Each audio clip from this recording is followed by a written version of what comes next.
दोस्तों, अगर आप शिक्षा जगत से जुड़ी सभी खबरों से अपडेटेड रहना चाहते हैं तो कैरियर बिट के दूसरे official YouTube channel view bit, जिसका लिंक आपको इस वीडियो के डिस्क्रिप्शन में दिया गया है, जरूर सब्सक्राइब कर लीजिएगा, क्योंकि कुछ खबरें वहां पर प्रकाशित की जाती हैं जिसके बारे में आप लोग यहां पर कमेंट के माध्यम से पूछते हैं। तो वहां पर अगर दोनों चैनल को आपने सब्सक्राइब कर रखा है तो सारे खबरों से आप अपडेटेड रह पाएंगे।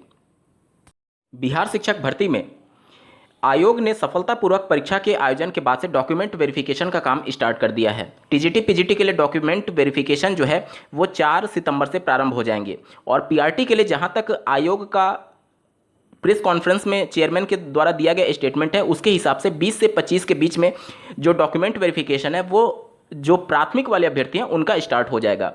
इन सब के बीच में ऐसे अभ्यर्थी जो कि बीटीसी और बीएड दोनों किए हुए हैं, ध्यान से समझिएगा, दोनों कोर्स किए हुए हैं और उन्होंने प्राथमिक में आवेदन बीएड के बेस पर किया है, इसको लेकर के लगातार आप लोग के कमेंट के माध्यम से प्रश्न आ रहे हैं कि इन अभ्यर्थियों का क्या होगा। डिटेल में बात करेंगे, अंत तक जुड़े रहिएगा। नमस्कार दोस्तों, मेरा नाम है नीरज और आप देख रहे हैं कैरियर बिट यूट्यूब चैनल। अगर आप इस चैनल पर पहली बार विजिट कर रहे हैं तो इसको सब्सक्राइब करते हुए बेल आइकन को प्रेस करना ना भूलें।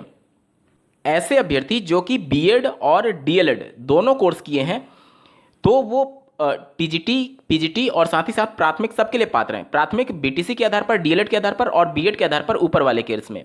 लेकिन प्रॉब्लम यहां पर यह आती है कि आपने किस बेस पर आवेदन किया है, इससे सब कुछ डिसाइड होता है। आपने बीपीएससी के चेयरमैन का मीडिया में दिया गया एक स्टेटमेंट सुना होगा।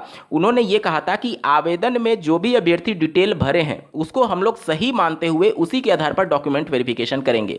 अब जो अभ्यर्थी डीएलएड और बीएड दोनों किया है, कायदे से देखा जाए तो भले ही वो बीएड के आधार पर आवेदन किया हुआ है, ऐसे तमाम आप लोग के कमेंट के माध्यम से प्रश्न आ रहे हैं, वो अभ्यर्थी मान लीजिए भले ही बीएड के आधार पर आवेदन किया हुआ है लेकिन चूंकि उसके पास डीएलएड भी है तो कायदे से देखा जाए तो वो तो पात्र है प्राथमिक के लिए। लेकिन जब माननीय सुप्रीम कोर्ट के फैसले के बाद से या फिर एनसीटी की गाइडलाइन के बाद से या फिर बिहार राज्य सरकार के गाइडलाइन के बाद से जब फिल्टर आउट कर रही होगी बीपीएससी, तो मैनुअली वो फिल्टर आउट नहीं करेगी, क्योंकि आप देखेंगे प्राइमरी के लिए जो आवेदन है बहुत संख्या में है, लाखों की संख्या में, तो मैनुअली थोड़ी किया जाता है। वहां पर एक्सेल सीट में फिल्टर लगा करके बीएड अभ्यर्थियों को वो एक तरफ कर देंगे और डीएलएड अभ्यर्थियों को एक तरफ कर देंगे।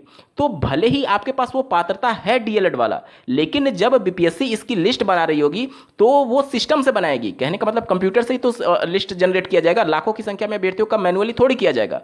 तो उस कंडीशन में जब फिल्टर आउट किया जाएगा तो चूंकि आपने बीएड के बेस पर कर रखा है आवेदन, इस वजह से आप पर खतरा मंडराने लगेगा। देखिए, यहां पर आपका पहल बहुत ज़्यादा इंपॉर्टेंट है। जो भी अभ्यर्थी ये गलती किए हुए हैं, ऐसे बहुत सारे कमेंट मेरे पास आ रहे हैं कि दोनों कोर्स किए हुए हैं और हमने बीएड के आधार पर प्राथमिक में आवेदन कर दिया है, तो ऐसे अभ्यर्थियों को पहल करके एक ज्ञापन देना चाहिए बीपीएससी में कि हमारे पास दोनों कोर्स है, हम एलिजिबल हैं इस भर्ती परीक्षा के लिए, बिहार की प्राथमिक स्तर की शिक्षक भर्ती परीक्षा के लिए, लेकिन हमने बीएड के आधार पर आवेदन किया है। आप अपना रोल नंबर और ये सभी डिटेल लिख करके दीजिए, हो सकता है कि कुछ आपके फेवर में फैसला हो जाए, क्योंकि बीपीएससी मैनुअली वो करेगा नहीं, वो फिल्टर आउट करेगा और फिल्टर आउट में भले ही आपने डीएलएड कर रखा है लेकिन आपने उनको इन्फॉर्मेशन नहीं दिया है, आपने बीएड का इन्फॉर्मेशन दिया है, तो उस कंडीशन में आप इस शिक्षक भर्ती में लिस्ट से बाहर हो सकते हैं। आप मैनुअली जाकर के उनको अवगत कराइए, ज्ञापन दीजिए, कुछ करिए, लेकिन लिस्ट जब तैयार होगा तो निश्चित तौर पर ये सभी चीज़ें सिस्टम से, चूंकि लिस्ट तैयार होगा इस वजह से आपके लिए समस्याएं हो सकती हैं।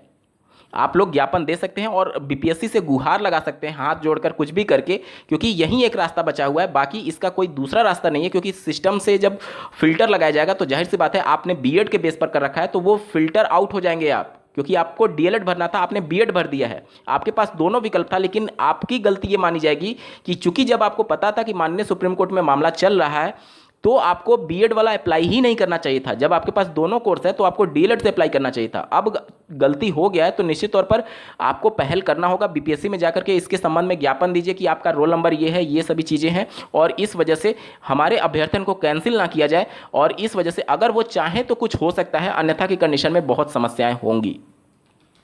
उम्मीद करता हूं आप सभी के डाउट क्लियर हो चुके होंगे। इस वीडियो को देखने के लिए आपका बहुत बहुत धन्यवाद। भगवान करे आपका दिन शुभ हो।